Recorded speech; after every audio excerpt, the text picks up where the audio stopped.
a ustedes allá que oren por mí. Desde que iniciamos hoy, ¿alguien se acuerda cuál fue el pasaje que Vanessa leyó al principio? Eclesiastés capítulo 7. ¿Terminamos en qué versículo? Bueno, el versículo 18 dice: bueno es que tomes esto y también de aquello, no apartes tu mano, y también de aquello no apartes tu mano, porque aquel que a Dios teme saldrá bien de todo. Ahora, ¿cómo se llama el mensaje de hoy? ¿De qué estuvimos hablando en la clase? Estuvimos hablando mucho tiempo ¿de qué? De temor, de temer a Dios. El mensaje de hoy se llama el Dios al que debes temer. El Dios a quien debes temer. Y yo me asombraba de que Dios, pues, preparó, así que yo le recomiendo que preste atención y que esté orando para que yo pueda realmente transmitir el mensaje que Dios quiere darles a ustedes en este día.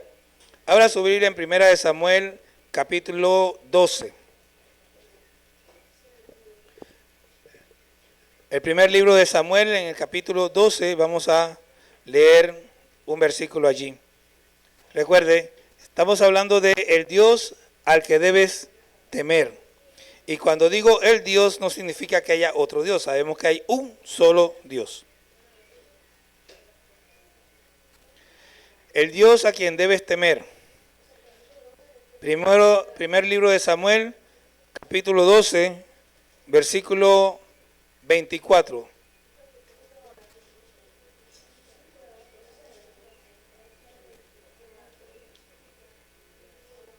Primer libro de Samuel, capítulo 12, versículo 24.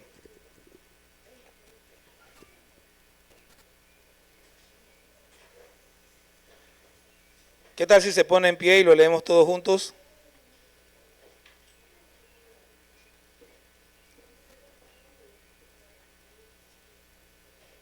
Se pone en pie y lo leemos todos juntos. Versículo 24, a las 3. 1, 2, 3. Solamente temed a Jehová, servidle de verdad con todo vuestro corazón, pues considerad cuán grandes cosas ha hecho por vosotros. Puede sentarse.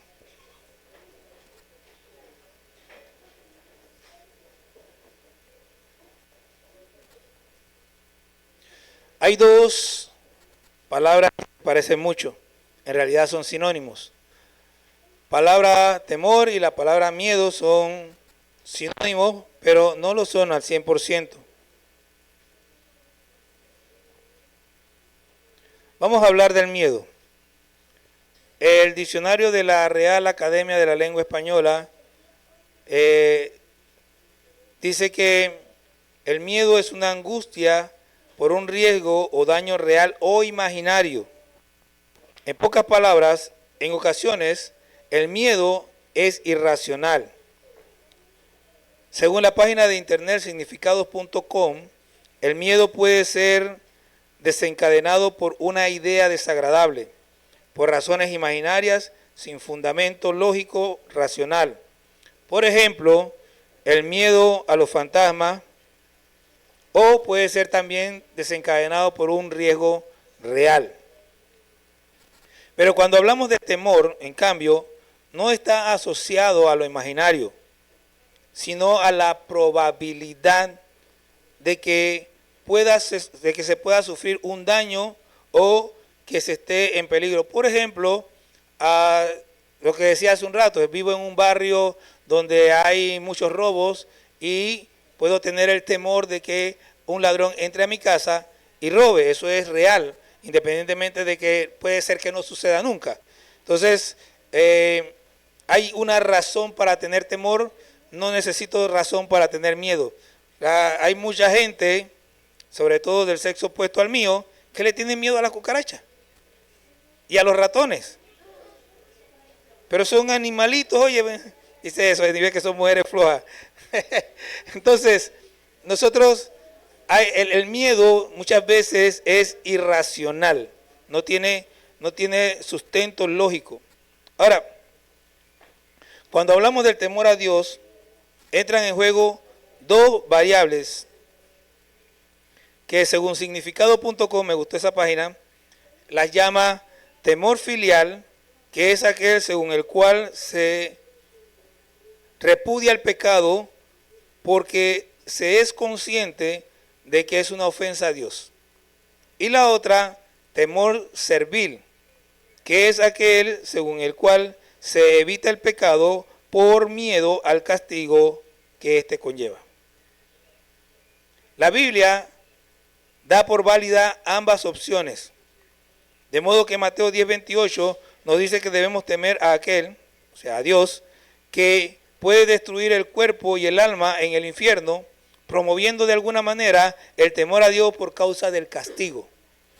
¿Ok? Nosotros debemos temer a Dios tanto por la reverencia a Él como por el castigo. Las dos cosas son válidas en la palabra de Dios. Ahora,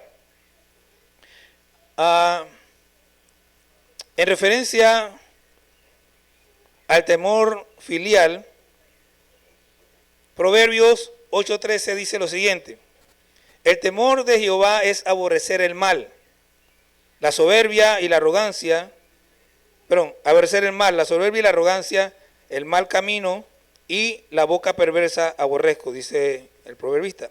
Proverbios 16:6 dice: con misericordia y verdad se corrige el pecado, y con el temor de Jehová los hombres se apartan del mal. Proverbios 23:17 añade: no tenga tu corazón envidia de los pecadores, antes persevera en el temor de Jehová todo el tiempo. Nosotros debemos saber, esto es bastante sencillo. Si yo amo a alguien, yo no quiero que ese alguien se sienta mal por algo que yo hago. Yo no quiero ofenderlo, no quiero dañarlo. Si yo amo a Dios, yo no quiero que Dios se ofenda por algo que yo hago. Prácticamente, de alguna manera, podemos decir que eso es el temor. Está originado en el amor. Yo no quiero afectar a Dios. Yo amo a Dios y no quiero ofenderlo.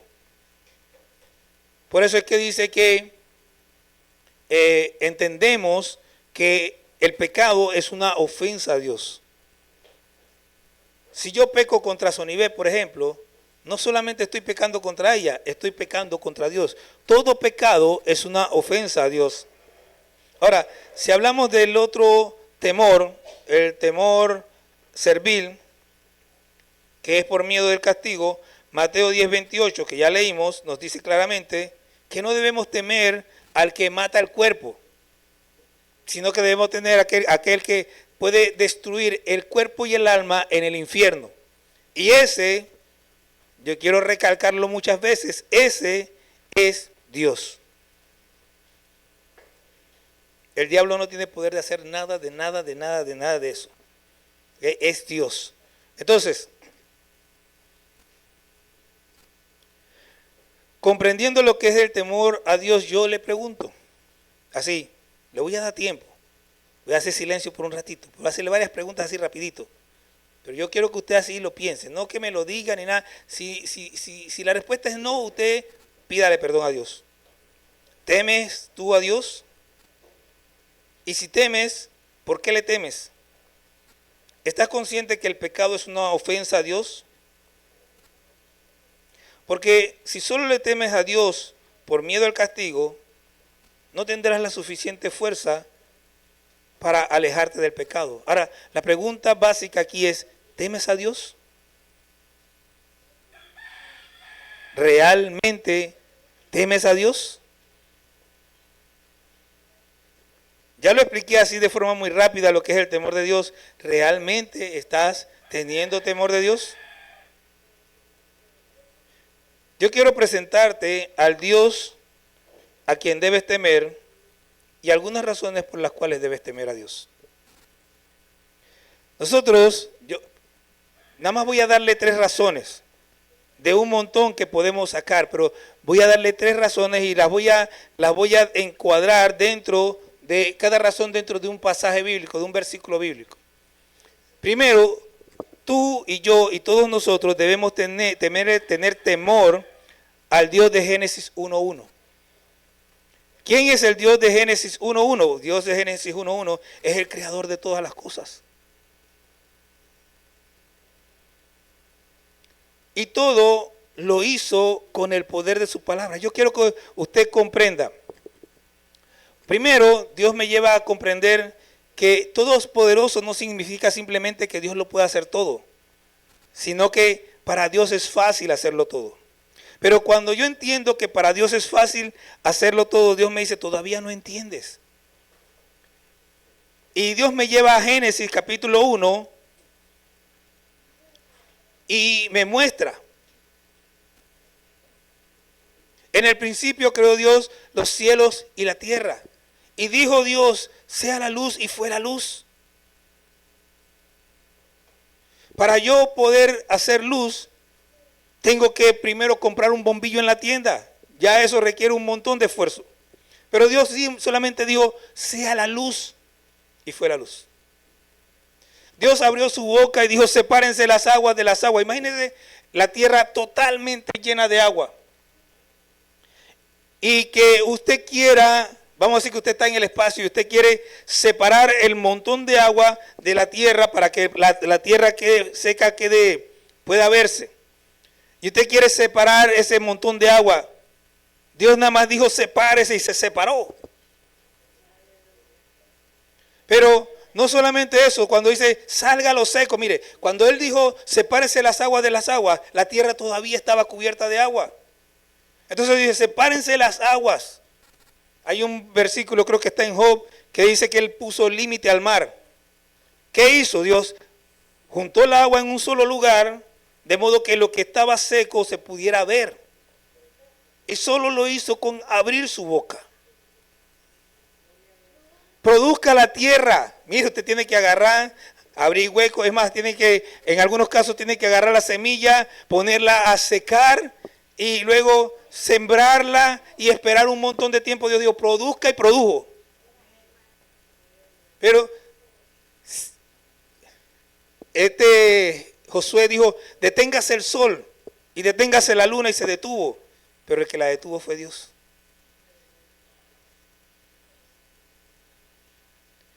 Y Dios dijo, haya lumbreras, y creó el sol. Nosotros mañana, el jueves, si el hermano Dionisio no trae su líquido, tenemos que empezar a cortar un poco de hojita y un poco de cosas para poder que esa leña coja. El hermano dice siempre trae querosín y pan, le prende. Pero qué lío para prender un fuego. Y Dios tiene ese fuego allá, a miles de kilómetros de la tierra, y nosotros sentimos ese calor.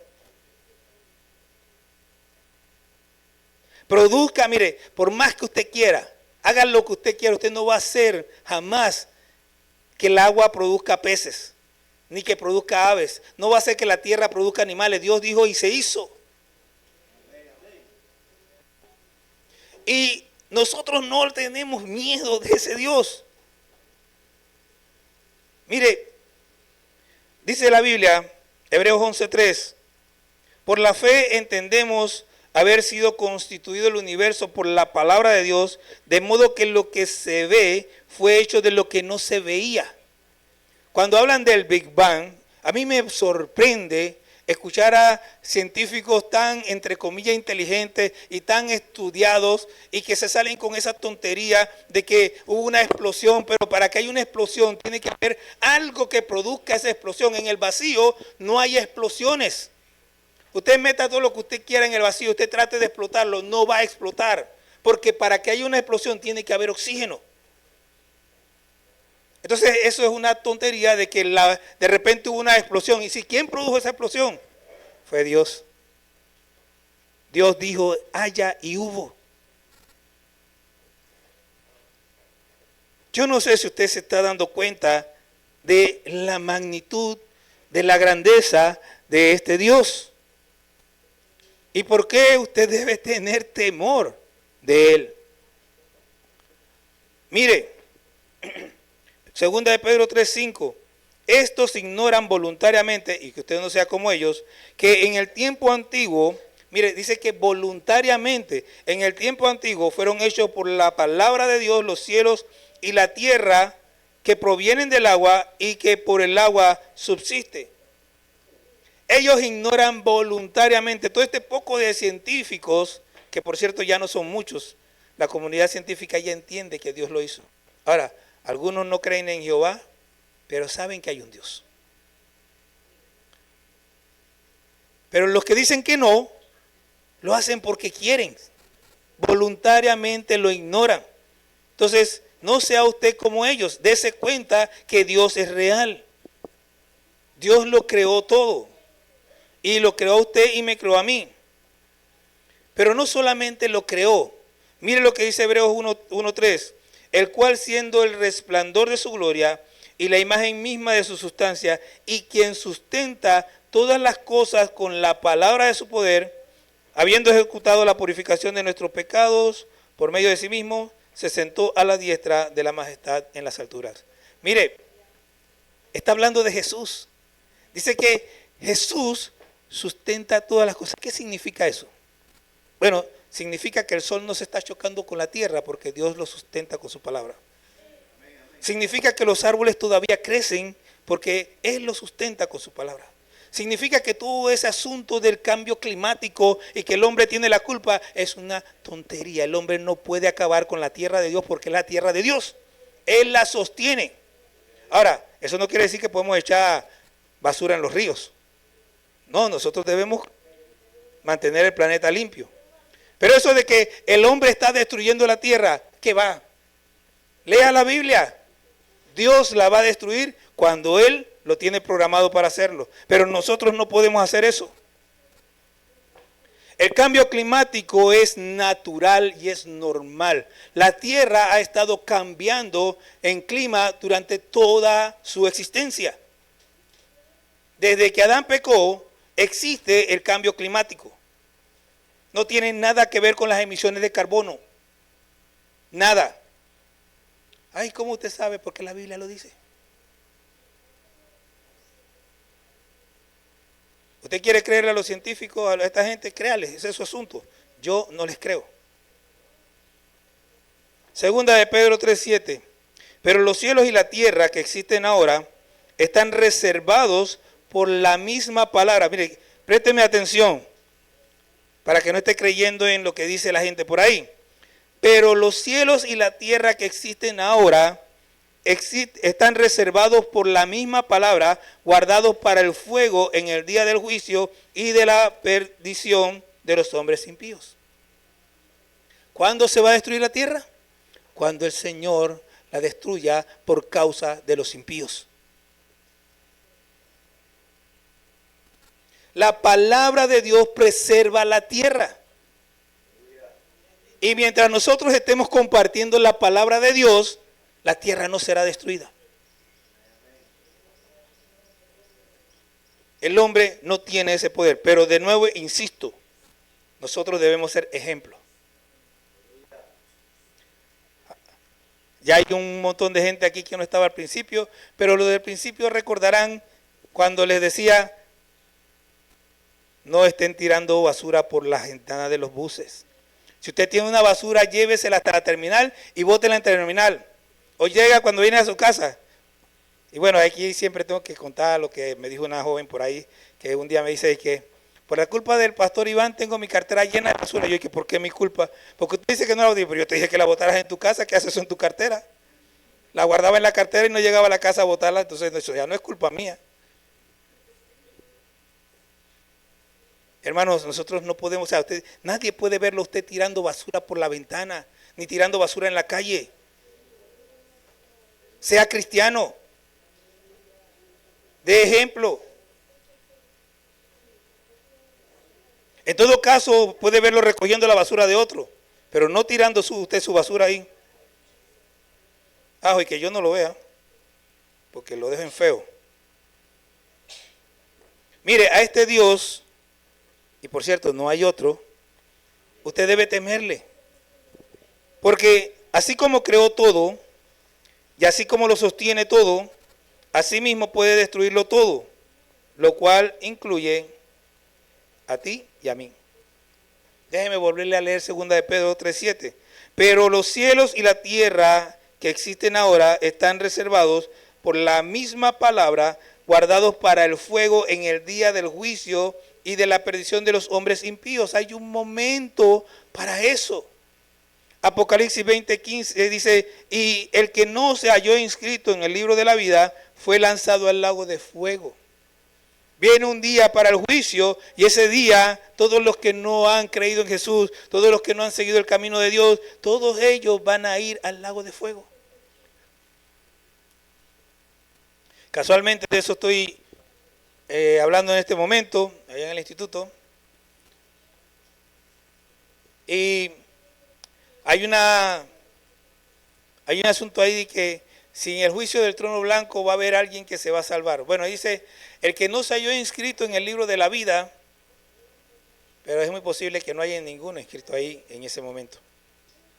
Porque ya en ese momento ya han habido por lo menos 2 o 3 resurrecciones. Así que muy posiblemente ahí no se encuentre ningún nombre de alguien que no sea condenado.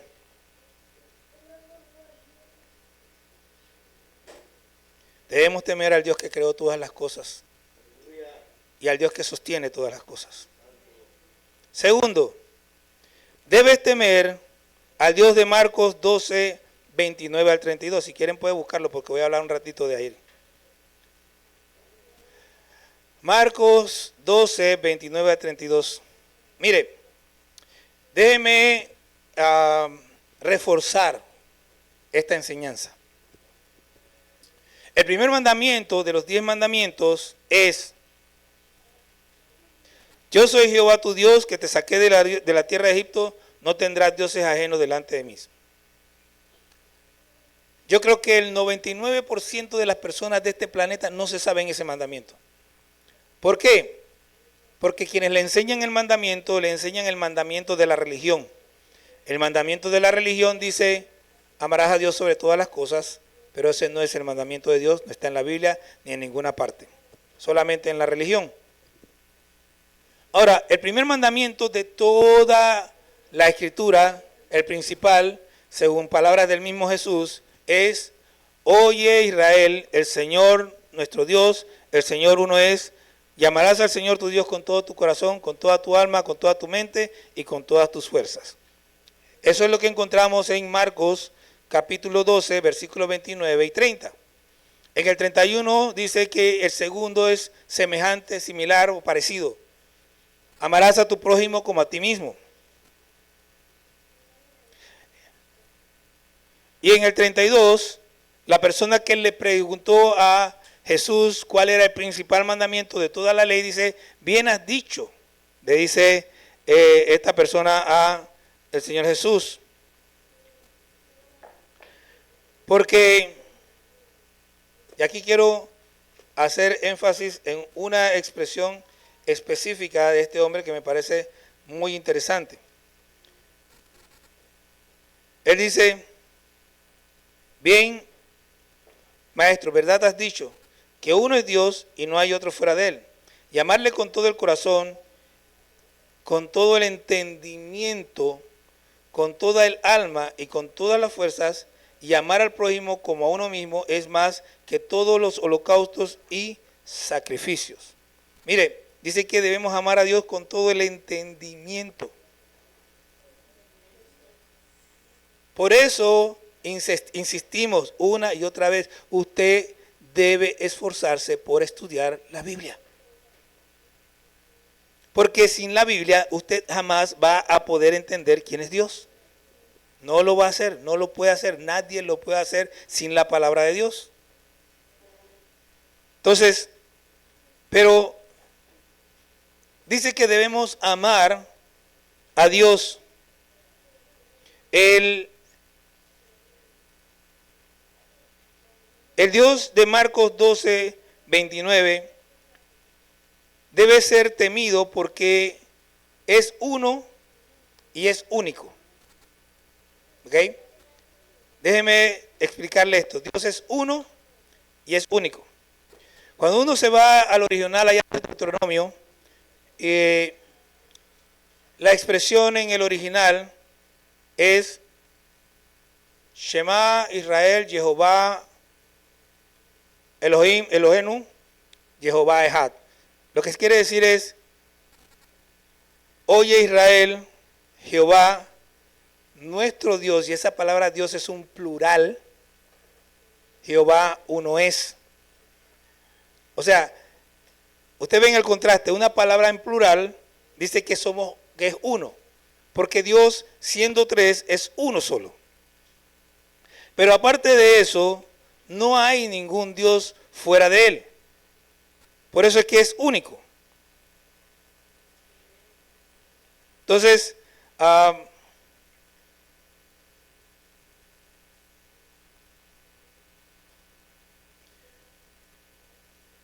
si vamos a primera de Juan, capítulo 5, 7, dice, porque tres son los que dan testimonio en el cielo, el Padre, el Verbo y el Espíritu Santo, y estos tres son uno.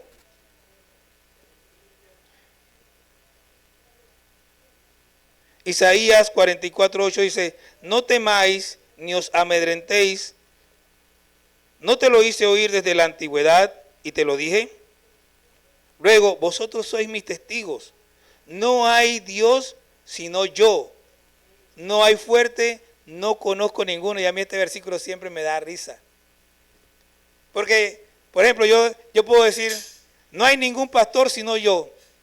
No hay ninguno que predique, no conozco ninguno. Pero el que yo no lo conozca significa que no hay. Sí hay, pues. Pero cuando Dios dice, no conozco ninguno, es que no hay ninguno. Porque Dios lo conoce todo. Y si Dios lo conoce todo y dice, no conozco ninguno, es porque no hay ninguno. Entonces, a mí me hace mucha gracia este versículo. 45:21, Isaías 45:21 dice, proclamad y hacedlo acercarse y entren todos en consulta. ¿Quién hizo oír esto desde el principio y lo tiene dicho desde entonces? Sino yo, Jehová. Y no hay más Dios que yo, Dios justo y salvador, ningún otro fuera de mí. 46:9, Isaías nuevamente. Acordaos de las cosas pasadas desde los tiempos antiguos, porque yo soy Dios y no hay otro Dios y nada hay semejante a mí. Dios es único, no hay otro. Por eso es que también es una ofensa a Dios cuando la gente se vuelve a la idolatría. Porque están negando al verdadero Dios y yéndose en pos de lo que no es Dios. Cualquiera que adora cualquier cosa que no es Dios está adorando algo que Dios hizo. ¿Y cómo tú vas a adorar algo que Dios hizo en vez de adorar al que lo hizo?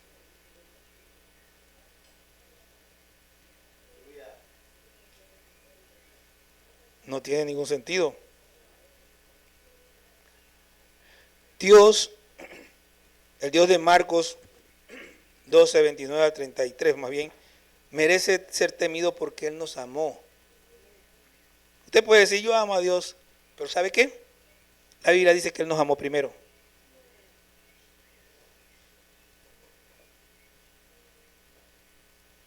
Y de nuevo, tenemos que amarlo con todo nuestro corazón, con toda nuestra alma, con toda nuestra mente y con toda nuestra fuerza. Primera de Juan 4:19, nosotros le amamos a Él porque Él nos amó primero.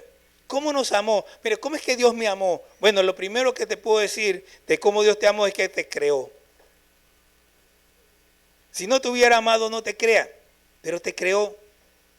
Así que si tú existes, es porque Dios te pensó y porque Dios decidió que nacieras, entonces Dios te amó. Segundo, Dios no nos desechó. Como decía en estos días, Dios pudo haber acabado con Adán y Eva en el mismo momento.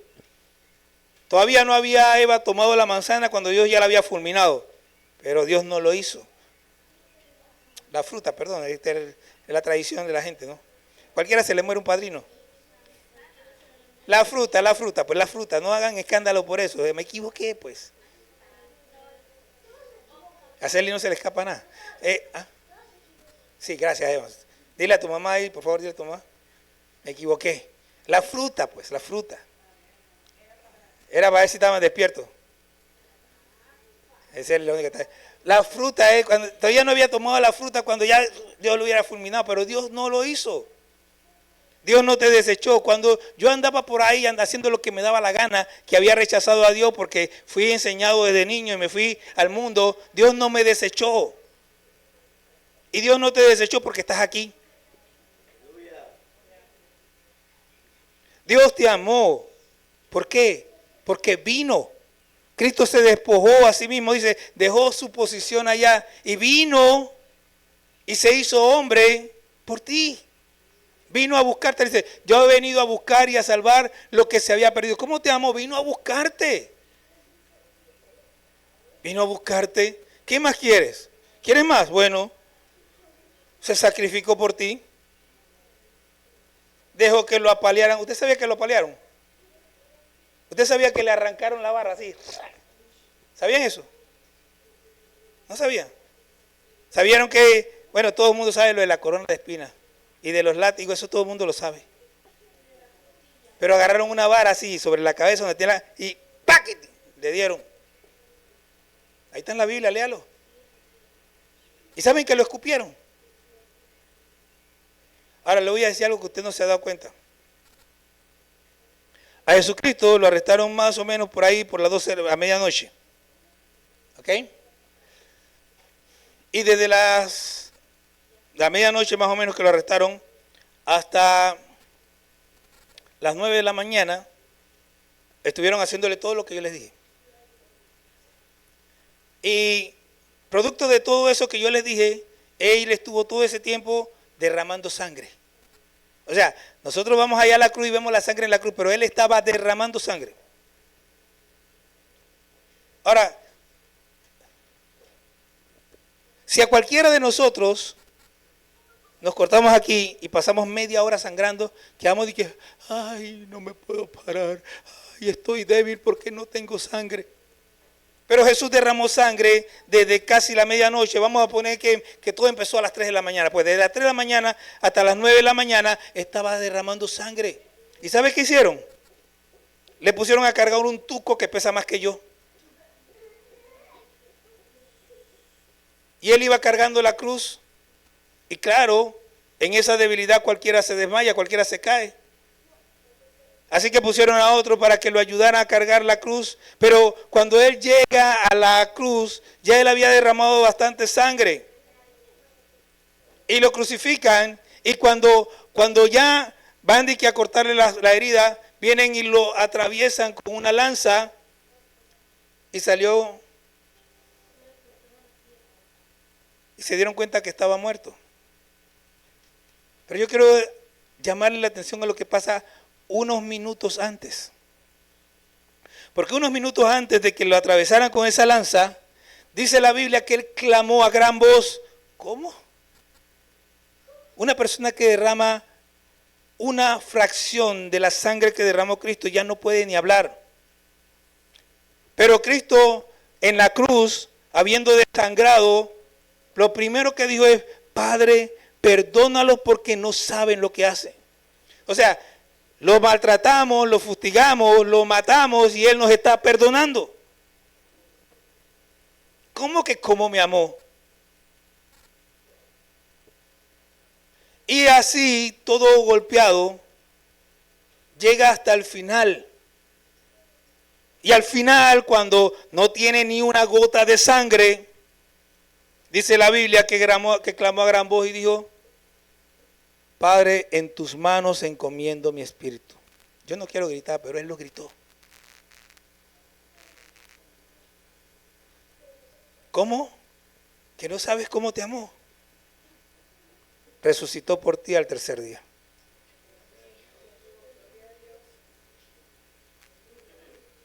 ¿Y todavía no tienes temor? Debes temer a Dios de Marcos 12, 29 al 33, porque Él es bueno. El Salmo 100, versículo 5 dice, porque Jehová es bueno, para siempre su misericordia y su verdad por todas las generaciones. Jeremías 33, 11 dice, ha de oírse aún voz de gozo y de alegría, voz de desposado y voz de desposada, voz de los que digan, alabad a Jehová de los ejércitos, porque Jehová es bueno, porque para siempre es su misericordia, voz de los que traigan ofrendas de acción de gracias a la casa de Jehová, porque volveré a traer los cautivos de la tierra como al principio. Y mire, nosotros tenemos que entender que cada cosa que yo hago muestra realmente quién yo soy. A mí me llama la atención en este versículo, mire lo que dice. Dice, porque Jehová es bueno, porque para siempre es su misericordia. Voz de los que traigan ofrenda de acción de gracias a la casa de Jehová. Déjeme decirle, yo he enseñado aquí lo que entiendo. El diezmo y las ofrendas son voluntarios. En nuestra denominación el diezmo es una enseñanza prácticamente fundamental. Pero yo solo enseño las cosas como la entiendo en la Biblia.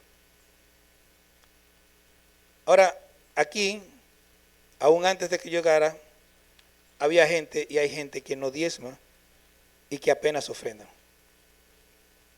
La pregunta es, ¿tu diezmo o tu ofrenda muestran que eres una persona que teme a Dios?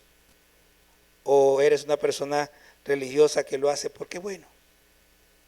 ¿Qué muestra tu diezmo? ¿Qué muestra tu ofrenda? Y de nuevo, yo no estoy diciendo que sea una obligación. Yo estoy hablando de qué das tú de tu corazón. Y lo dejo ahí porque nada más es una reflexión.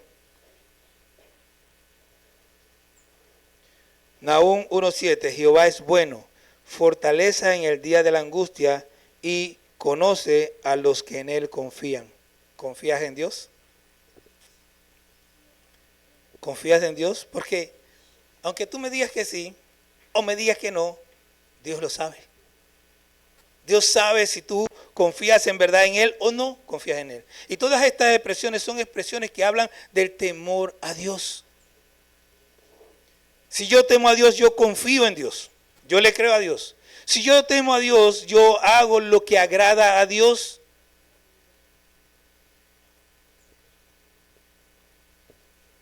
Si yo temo a Dios, yo alabo a Dios. Tercero, debes temer al Dios de Primera de Pedro 1, 14 al 16. Como hijos obedientes, no os conforméis a los deseos que antes teníais, estando en vuestra ignorancia, sino como aquel que os llamó es santo, sed también vosotros santos en toda vuestra manera de vivir. Porque escrito está, sed santos porque yo soy santo. Y uno de los problemas más grandes que tienen los cristianos de hoy en día es que no entendemos lo que significa ser santos. Nosotros creemos que Dios está jugando a ser Dios y que Él, bueno, esto no le hace daño a nadie, así que yo voy a hablar de esto, voy a decir esto, voy a hacer esto. No quiero entrar en cosas específicas, pero la pregunta es, ¿realmente usted entiende que Dios es santo? Y que Dios, lo que a Dios le molesta. Y que Él no está jugando a que, bueno, está bien, pero Él no sabía. No, si tú hiciste algo que desagrada a Dios, hiciste algo que desagrada a Dios. La santidad es pureza. La santidad es obediencia. La santidad es separación completa. No a medias. Yo no me separo del mundo. Bueno, estas cosas del mundo sí y estas cosas del mundo no. Cuando yo soy santo, cuando yo entiendo la santidad, yo me separo del mundo. Ahora déjenme explicarles lo que significa separación del mundo. Porque separación del mundo no significa que yo no voy a ir a la casa de mi amigo el borracho a predicarle porque él es un borracho y yo no tengo nada. No. Significa que yo voy a la casa de mi amigo el borracho y le predico, pero no me emborracho con él.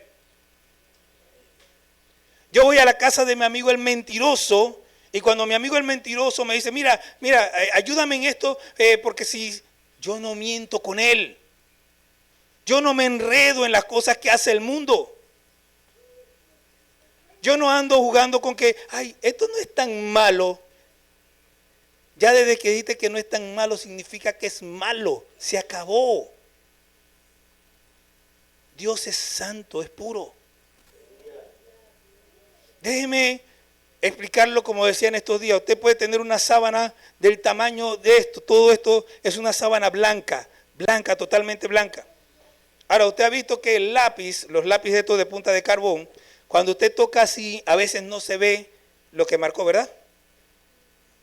Entonces, usted tiene una sábana blanca, totalmente blanca, limpiecita, resplandeciente, y usted la tocó con el lápiz, pero no se ve la marca. ¿Sabe qué? Ya esa manta está sucia, se acabó su santidad.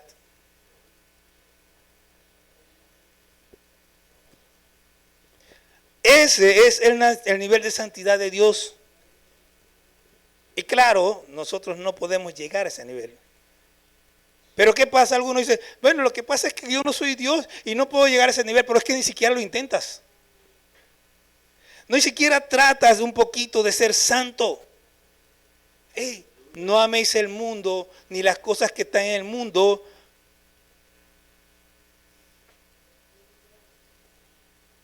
Porque todo lo que hay en el mundo, los deseos de la carne, los deseos de los ojos y la vanagloria del mundo no provienen del Padre, sino del mundo.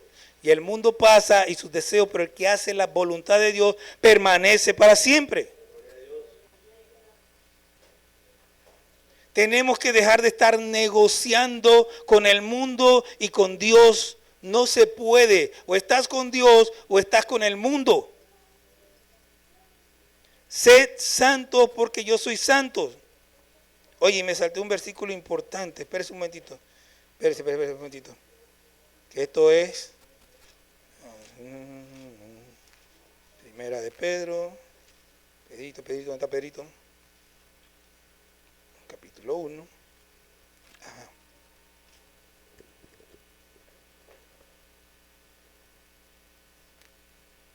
Ajá.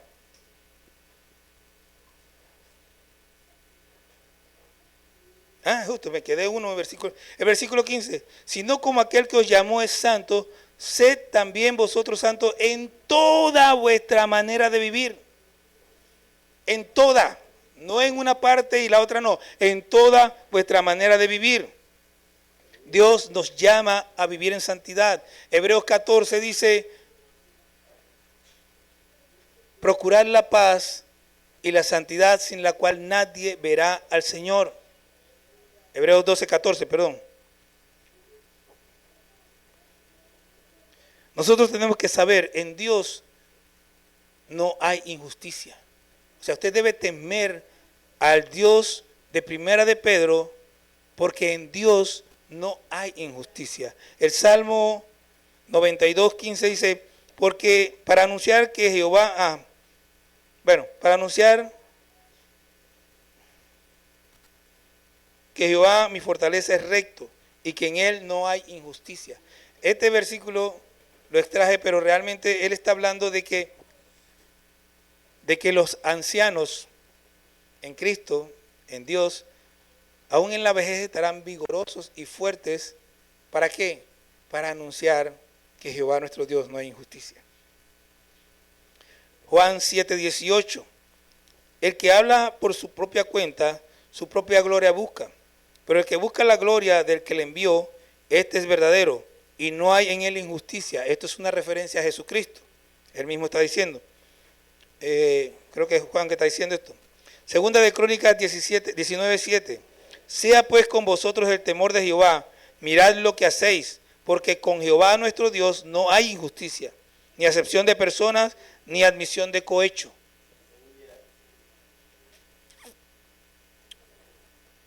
Tenemos que ser santos. Tenemos que ser santos porque todos los caminos de Dios son rectitud. Deuteronomio 32:4 dice, Él es la roca cuya obra es perfecta porque todos sus caminos son rectitud. Dios de verdad, sin ninguna iniquidad en Él, es justo y recto. Dios de verdad, sin ninguna iniquidad, sin ningún pecado, sin ninguna maldad, todos sus caminos son rectitud.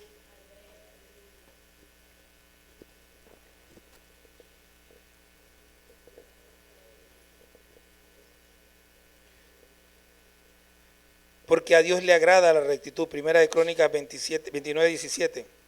Yo sé, Dios mío, que tú escudriñas los corazones y que la rectitud te agrada.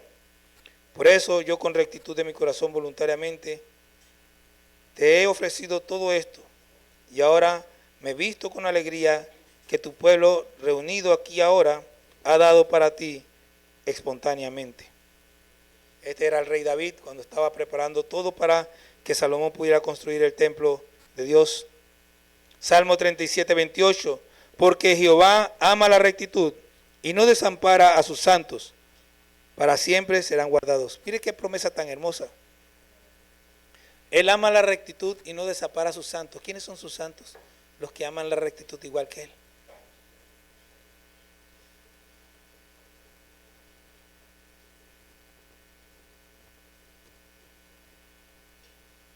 Porque Dios es Dios de verdad o de la verdad. Deuteronomio 32, 4 que leímos hace un rato, pero ahora dice, Él es la roca cuya obra es perfecta, porque todos sus caminos son rectitud, Dios de verdad y sin ninguna iniquidad en Él. Salmo 31, 5 dice, en tu mano encomiendo mi espíritu, tú me has redimido, oh Jehová, Dios de verdad. Isaías 65, 16, el que se bendijere en la tierra, en el Dios de verdad, se bendecirá. Y el que jurare en la tierra, en el Dios de verdad, jurará. Porque las angustias primeras serán olvidadas y serán cubiertas de mis ojos. Dios es el Dios de la verdad. Pregunto, ¿algún mentiroso podrá tener parte con este Dios? Solo los que son de la verdad son parte con Dios. Debemos temer al Dios de Primera de Pedro 1, porque juzgará al mundo con justicia y a los pueblos con rectitud. Salmo 9, 8, Él juzgará al mundo con justicia y a los pueblos con rectitud. El Dios de Génesis 1:1, de Marcos 12, 29 al 33 y de Primera de Pedro 1, 14 al 16 es uno y el mismo.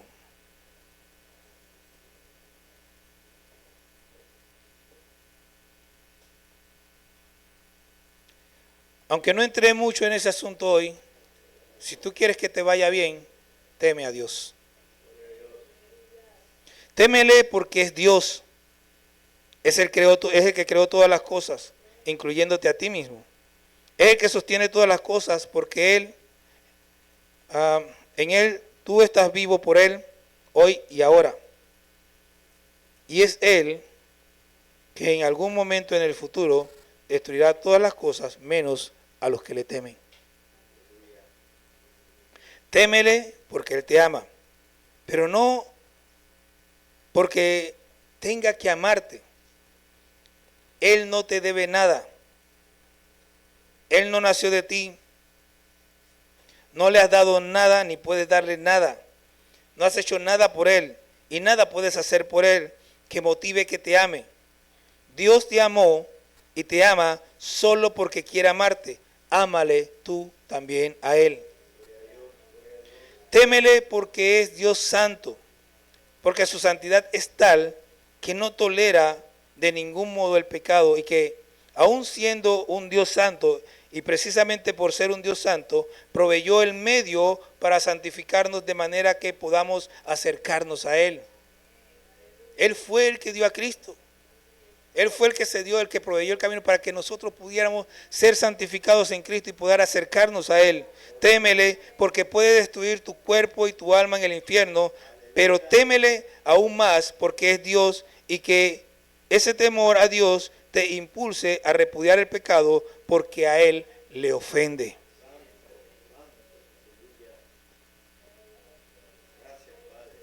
Tenemos un Dios temible, pero también tenemos un Dios que nos ama. Parte del temor a Dios es el amor a Dios. De hecho, nadie puede tener temor de Dios si no le ama primero.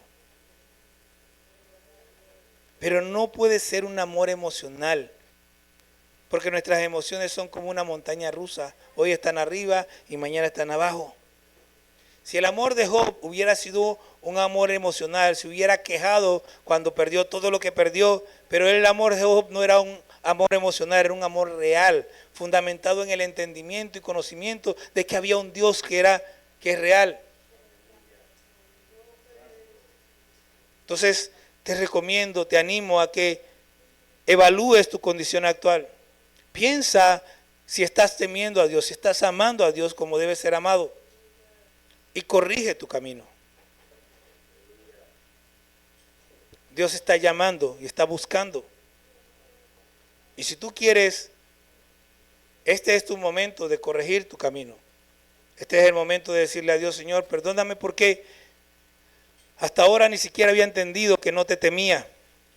Pero ahora lo entiendo. Yo quiero pedirle que cierre sus ojos donde está.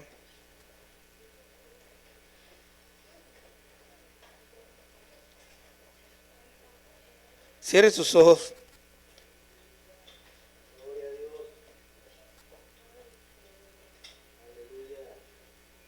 Y yo quiero preguntarle, hasta ahora usted, ¿cómo ha vivido con Dios? ¿Cómo ha sido su relación? ¿En realidad usted ha estado viviendo en temor a Dios? ¿O ha estado viviendo sin temor a Dios? Si usted hasta ahora ha estado viviendo sin temor a Dios, hoy tiene una oportunidad de corregir su camino. De decirle a Dios, Señor, yo hoy entiendo que he estado viviendo mal sin ti.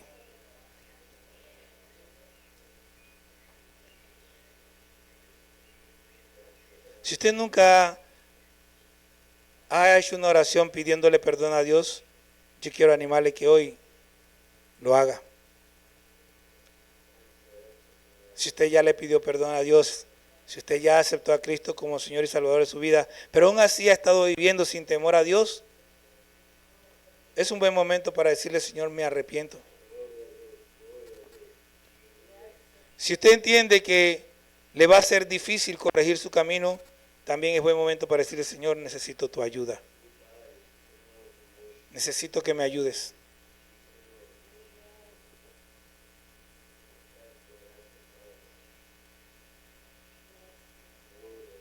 Si usted no ha sido cristiano hasta hoy, yo quiero pedirle que levante su mano y que si quiere entregarse a Cristo hoy, esta es una buena oportunidad.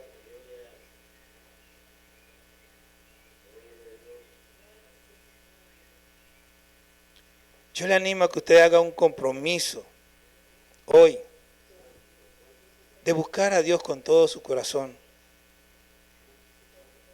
de rendir su vida a Cristo. Mire, usted va a salir de aquí hoy, como le he dicho otras veces, porque es que ya yo pasé por eso y lo he visto tantas veces también.